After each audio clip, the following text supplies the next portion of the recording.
नेत्यांनी विरोध केलेला आहे। मुख्यमंत्र्यांच्या उपस्थितीत झालेली बैठक तोडग्याविना संपलेली आहे। त्यांचा आम्ही विरोधच ग्राह्य धरलेला आहे। ते कधीच पॉझिटिव्ह होतील अशी आम्हाला आशाच नाही आहे। ओबीसीचे नेते विरोधच करणार हे आम्हाला पक्का माहिती, त्यामुळे त्यांची काही आशा धरलीच नाही। आम्हाला माहीत होतं अगोदरच की बैठकीत काही झालं आणि ते गेलेत म्हणल्याच्या नंतर विरोधच होणार। ही काचं थोडा आहे, 60-70 वर्षापासून तेचे आरक्षणाचा लढा 40 वर्षापासून सुरू आहे, तेव्हापासून ते विरोधच करणार आहे। त्यात काय दुमत असण्याचं काय कारण नाही। मुख्यमंत्री उपमुख्यमंत्री होते आणि सर्व मंत्री होते, फक्त त्यांनी ऐकून घेण्याची भूमिका ठेवली, मात्र कोणी त्याच्यावर प्रतिक्रिया दिली नाही का, काय चर्चा दिली नाही। आता सरकार म्हणल्याच्या नंतर त्यांना चालवायचं आहे म्हणल्याच्या नंतर त्यांना ऐकूनच घ्यावं लागणार आहे ना। परंतु त्याचा अर्थ असा नाही की मराठ्यांशी दगा फटकावे। मराठ्यांना न्याय मिळणार, आमच्या मागण्याप्रमाणे आमचं सगळं काम होणार याची आम्हाला खात्री आहे। आशासुद्धा आहे, एक आंदोलक म्हणून आशा बाळगणं काम आहे। मागं मुख्यमंत्र्यांनी संघेश्वरांचा जो अध्यादेशाचा मसुदा तुम्हाला दिला होता, त्या मसुद्याचं नेमकं काय झालं? मुख्यमंत्र्यांकडून थेट फसवणूक झाली असं वाटतंय का? नाही, अंमलबजावणी झाली नाही। जी मसुदा आहे, जी अधिसूचना राजपत्रित त्यांनी काढलेली ती बरोबर आहे, कारण आमची मागणी ओबीसी आरक्षणातून, आणि ओबीसी आरक्षणात जर मराठ्याला जायचं असलं तर 2012चा कायदा दुरुस्त करावा लागतो। त्याची सुधारणा करून त्याला 2024चा कायदा नाव द्यायला लागते। त्यामुळे सुद्धा अधिसूचनेशिवाय पर्यायचं नाही, ते बरोबर आहे। फक्त पुढं अंमलबजावणी लवकर झाली नाही, आता तिथं फक्त विचारात त्यांच्या आणि आमच्या दोन विचार दिसायला लागले। मुख्यमंत्र्यांनी सुद्धा अंमलबजावणी होत नाही म्हणजे कोण करतो? तेच आमचं सुद्धा म्हणणं आहे ना त्यांना, की आम्हाला वारंवार जी आंदोलनं करायची वेळ येते, सरकारने हरकती बघायच्यात का नाही ते सरकारच्या हातात असतं। परंतु तुम्ही जर असंच हमेशा त्या छगन भुजबळचा ऐकून मराठ्यावर अन्याय करायला लागला तर तुम्हाला त्याचे परिणाम भोगावे लागणार आहे। सरकार गेम करतं असं वाटतं का? 13 तारखेपर्यंत तरी नाही वाटणार, त्याच्यानंतर 13च्या नंतर बोलूया। आता शंभूराजे साहेबांवरती विश्वास ठेवला, बघूया मराठ्यांना किती न्याय देतात का। छगन भुजबळचं शेवटी ऐकून मराठ्यावर अन्याय करतात, वेळेवर बघू। पाटील, कालच्या बैठकीत विरोधी पक्षाचे सगळे नेते उपस्थित होते। हे पहिल्यापासूनच केलं ना त्यांनी, आम्ही तेच सांगतो ना, त्यांना कशाचं गांभीर्य, कशाची जनता, कशाचं काय। मी पाठीमागंही सांगितलं होतं, 8 दिवसापूर्वी सांगितलं, कालही सांगितलं होतं, आणि परवाच्या प्रेसमध्ये सुद्धा सांगितलं होतं की सत्ताधारी असो विरोधक असो यांना गोरगरिबांचं देणं घेणं नाही। मग तो ओबीसी असो किंवा तो मराठा बांधव असो, यांना देणं घेणं नाही आहे, यांना गांभीर्यच नाही आहे। मराठ्यांचं वाटोळं होऊ, चांगलं होऊ, हे विरोधी पक्ष असो नाही तर सत्ताधारी असो कुणी असो, यांना पहिल्यापासूनच मराठ्याचं देणं घेणं नाही। पण सगळ्याला धडा बरोबर शिकू यावेळेस मिळणार आहे, वेळेवरती सगळे। उपमुख्यमंत्री देवेंद्र फडणवीस असं म्हणाले की महाराष्ट्र पेटता राहावा, त्यासाठी त्यावर आपली राजकीय पोळी भाजून घेता यावी, यासाठीचा हा विरोधकाचा प्रयत्न आहे। महाराष्ट्र पेटता राहणारच नाही। तुमच्या दोघाचं जरी स्वप्न असलं, महायुतीचं आणि महाविकास आघाडीचं, आणि तुम्हाला दोघाला जरी आमच्या जीवावर पोळ्या भाजायच्या असल्या, महाराष्ट्र पेटता राहणार नाही। ओबीसीत मराठ्यात वाद कधीच होणार नाही। फक्त छगन भुजबळ त्यांच्या सत्तेत राहतोय, जातीवाद तो पसरायला लागला आणि महाराष्ट्र पेटता तो एकटा ठेवायला लागला। गेल्या अनेक महिन्यापासून सरकारनं तुम्हाला प्रत्येक वेळेस वेळ दिली, महिन्याचा वेळ दिला, पंचायत दिवसाचा दिला। या सगळ्या काळामध्ये वेळ देऊन सरकारनं ओबीसी नेत्यांना तुमच्या विरोधात उभं केलं असं वाटत नाही? वाटतंय, मी जाहीर बोलतोय, सरकारनंच त्याला बळ दिलंय, कारण त्याला सत्तेत घेऊन त्याला मंत्रिपद दिलं, त्यामुळे तो गैरवापर करायला लागला त्या पदाचा, मराठ्यांवरती अन्याय करायला लागला। आणि हे सरकारचेच त्याला बळ आहे पूर्ण। तो ओबीसीचे नेते कर, सगळे ओबीसीचे नेते माझ्या विरोधात छगन भुजबळ आणि सरकारनंच उभा करायचं काम केलं। सगळे नेते, मी एका बाजूला आहे, माझा समाज एका बाजूला आहे, आणि अख्खा ओबीसीचे नेते एका बाजूला आहे। पण सामान्य ओबीसीला हे मान्य नाही आहे की आपले नेते, ओबीसीचे नेते विनाकारण भांडण विकत घ्यायला लागलेत, हे सामान्य ओबीसीला वाटतं। हे नेते फक्त राजकीय स्वार्थासाठी काम करायला लागले। कालच्या बैठकीमध्ये विरोधक आले नव्हते, त्यावर शंभूराज देसाई असं म्हणाले की बैठक आयोजित करतं सरकार येतं, विरोधक येत नाही। आता आंदोलकांनी पाहावं, म्हणजे तुम्ही पाहावं असं अर्थ, बघायला पाहावं की हे नेमकं काय सुरू आहे, चर्चा व्हावी की नाही।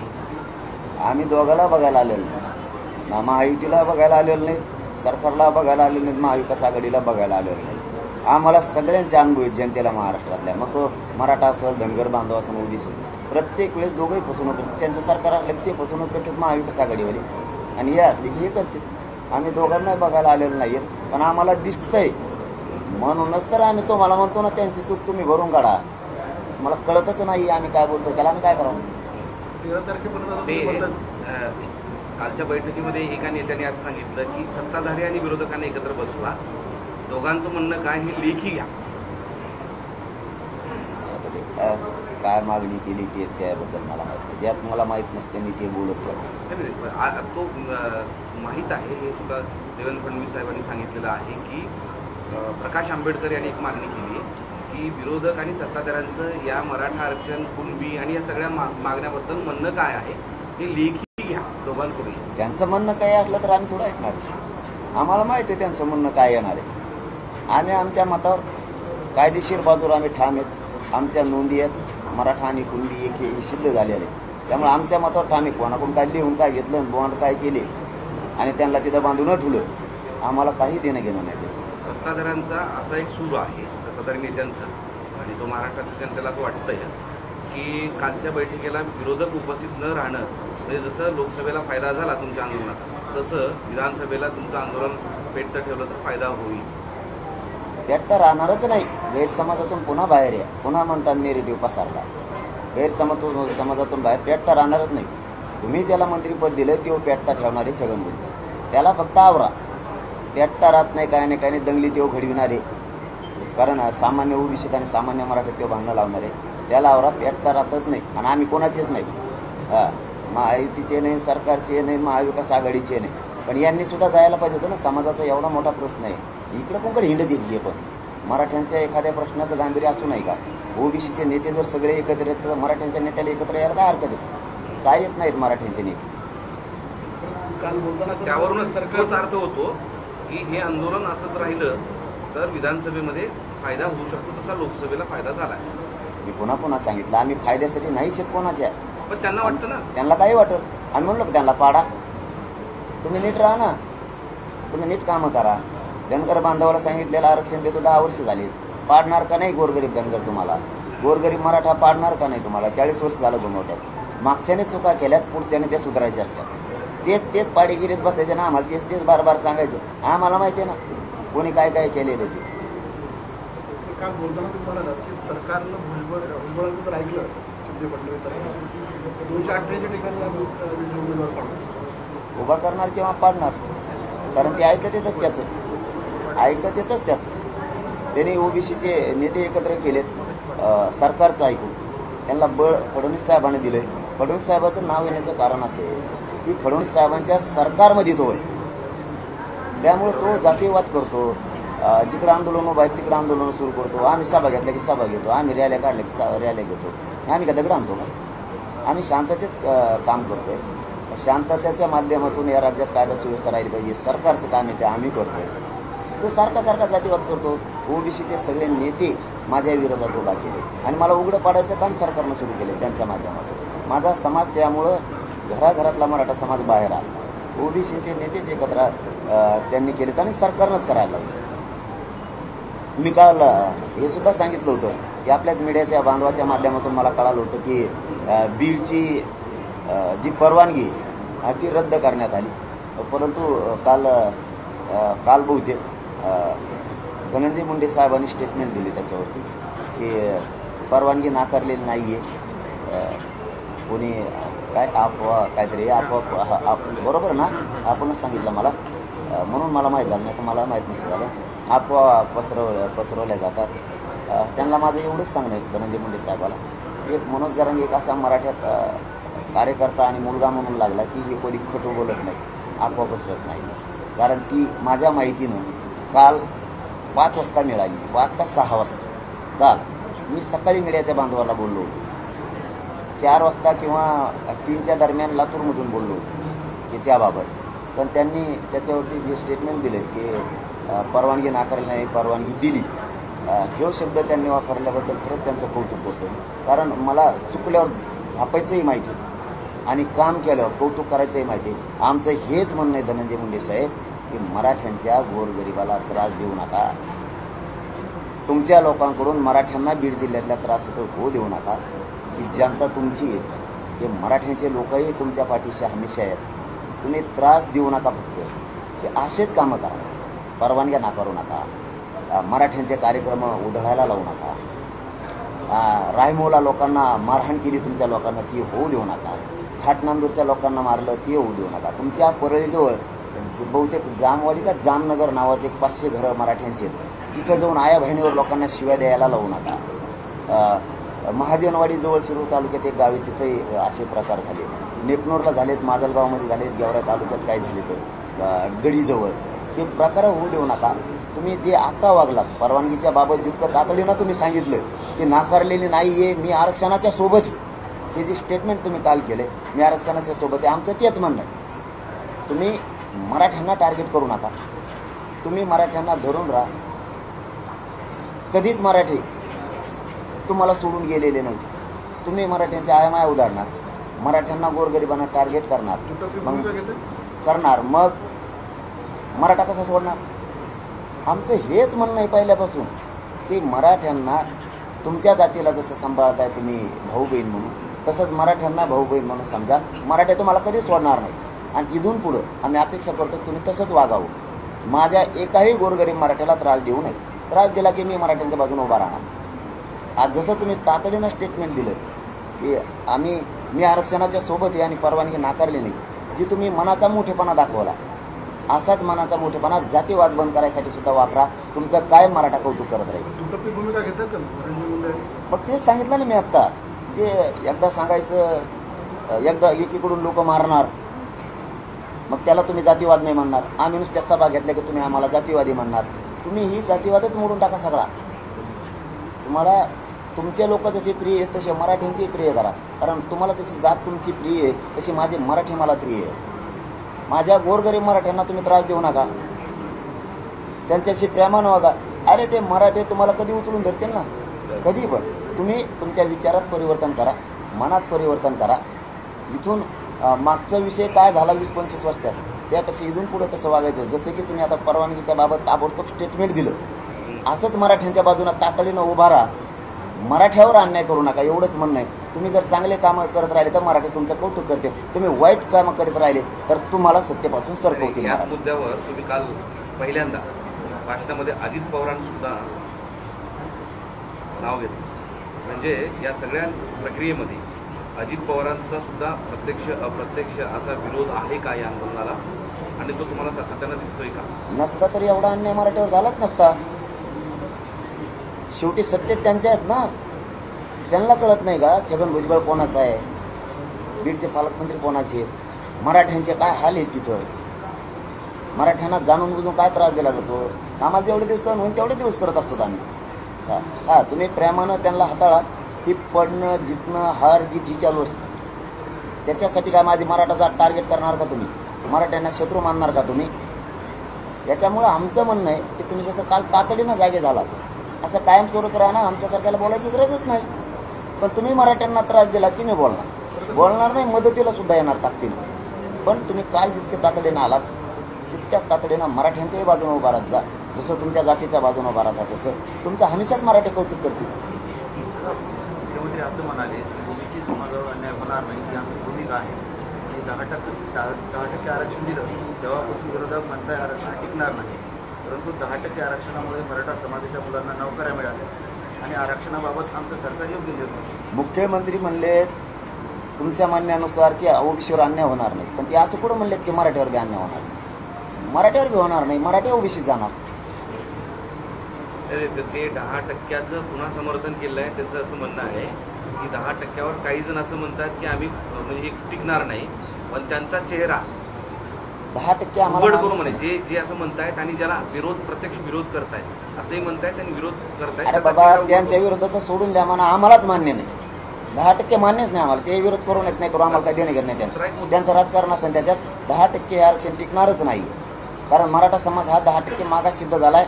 हे विशेष अधिवेशनात विधानसभेच्या पटलावर मुख्यमंत्र्यांनी स्वतः भाषणादरम्यान सांगितले. मग मागास जाती 27% आरक्षणात ओबीसी आरक्षणात घ्यायला लागतील. ती 50%च्या वर नेऊन कशाला घातली तुम्ही?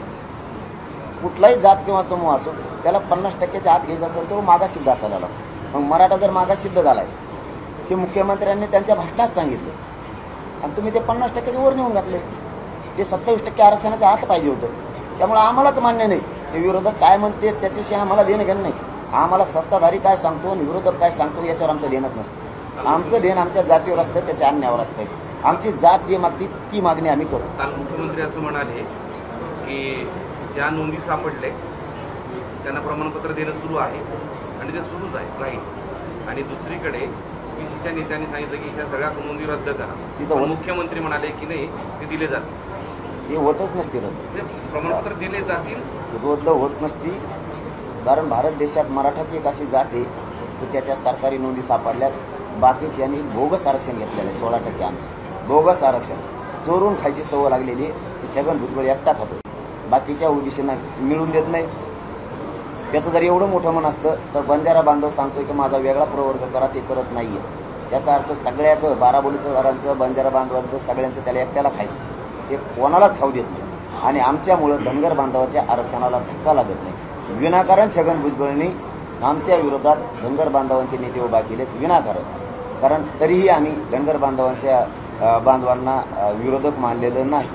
आमच्या नोंदी रद्द होणार नाहीत आणि ते मुख्यमंत्री साहेबच काय कोणीच करणार नाहीत, कारण ते खरं हे कधीच रद्द होत नसतं. उलट त्यांचं 16% रद्द होऊ शकतं. एक प्रश्न साऱ्या महाराष्ट्राला पडलेला आहे, म्हणून तो विचारावा असं वाटतं की तुम्ही गेल्या 4 दिवसापासून जे भाषण करताय त्यामध्ये फक्त आणि फक्त टार्गेट भुजबळ आहे.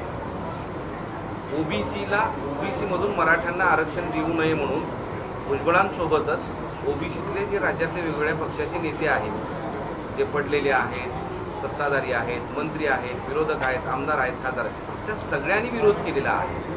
मग भुजबळच का टार्गेट, असा एक प्रश्न उपस्थित होतो. त्याचं उत्तर आपण आरक्षणासाठी तो विरोध त्यांचा नाही, राजकारणासाठी. ते आधीच म्हणले होते एवढी निवडणूक होऊन द्या मग बघू, म्हणून ते आता बघायला लागले. आता ते म्हणले होते निवडणूक झाल्यावर बघू, ठीक आहे. त्यावेळेस त्यांनी सांगितलं होतं संयम धरा, निवडणूक झाल्यावर बघू, ठीक आहे.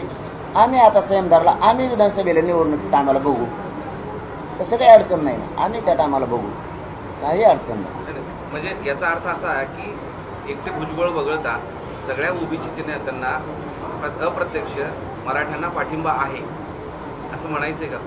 ते फक्त राजकारण आहे म्हणतो. ते राजकारणासाठी त्यांनी जमा केलेले छगन भुजबळ यासाठी टार्गेट. बरं जाऊ द्या, आता छगन भुजबळ मराठ्यांच्या आरक्षणाला विरोध करतोय, नोंदी रद्द करा म्हणतोय, माझ्या विरोधात सगळे ओबीसीचे नेते उभा करतो. मी बोलतो कुणाला? छगन भुजबळ. तुम्हाला काय नाही ठेवा? तुम्हाला कधी बोललो? तुम्हाला ओबीसी नेत्याला कधी दुखवलं? मी उदाहरणार्थ बोलतोय तुम्हाला. यांना राग यायची काय गरज आहे? तुमचा संबंध काय? एक तर तुमच्या आरक्षणाला आमच्यामुळे धक्का लागत नाही, एनटी व्हीजेएनटीचा, वंजारी बांधवांचा आणि धनगर बांधवांचा. तुम्ही बोलणारे कोण?